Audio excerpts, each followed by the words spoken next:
taught many things about the will of God.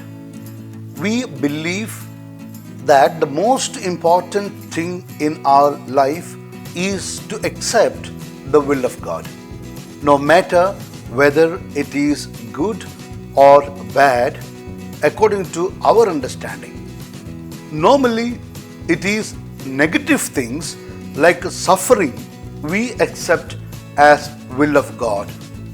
When good things happen to us, we often mistake it as the result of our hard work. Seldom we give credit to God.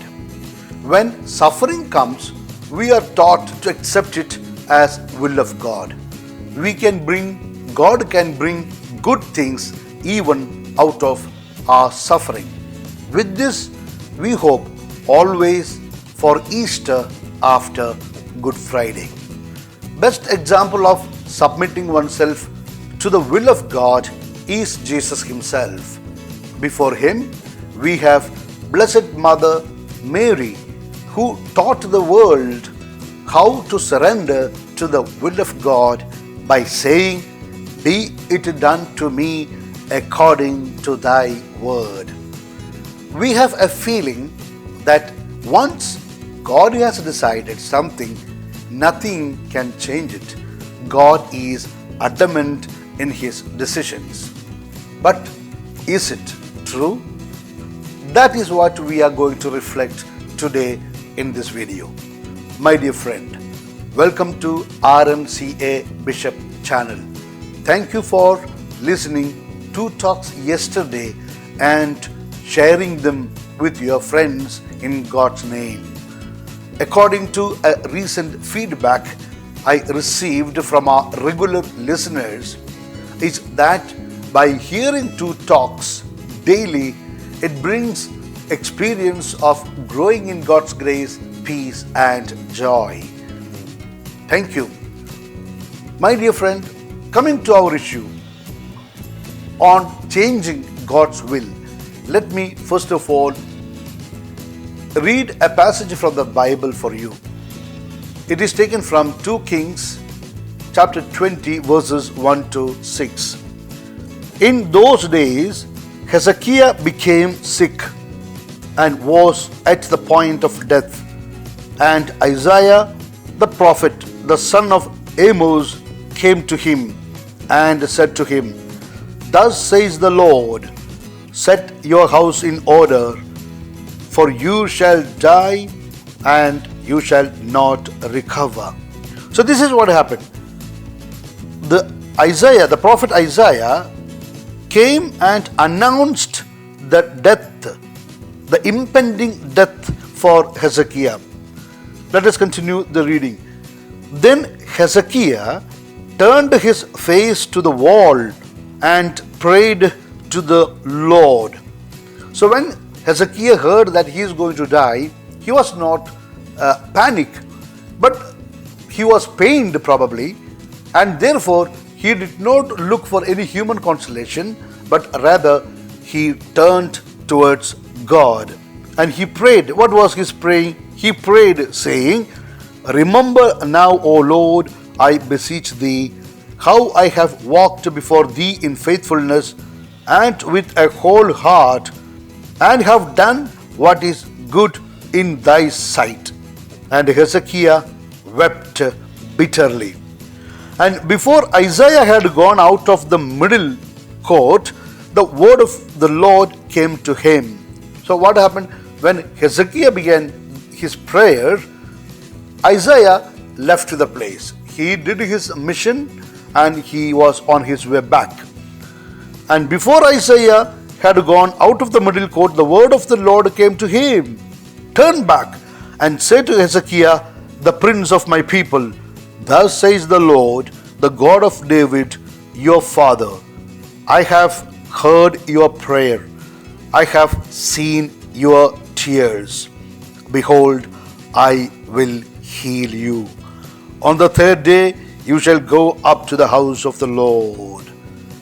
From announcing death, now we see blessing in the form of life coming to Hezekiah as a result of his prayer. And I will add 15 years to your life. I will deliver you and this city out of the hand of king of Assyria, and I will defend the city from my own sake and for my servant David's sake. This is the word of God just now I have read for you. And in this passage, the first decision of God was the death of Hezekiah. But after his prayer, we find God changing his decision from granting death to blessing him with life. Can this also happen in our life? Yes, it can happen. But there are two conditions. God has specified it. Number one, God said, I have seen your tears. Second, I have heard your prayer. These two things led God to show mercy towards Hezekiah, and then he changed his decisions. In this situation, Isaiah looked like a fool. First he went and announced that you are going to die. But within few minutes he had to go back and announce to him the change of the decision of God, saying, you will be healed and you will live longer. This is the power of sincere prayer before God. There is a saying, if you kneel before God, He will stand up for you. This is what happens when someone sincerely opens his heart and tells God everything. In this episode, one important thing we should not miss, what the prayer of Hezekiah was.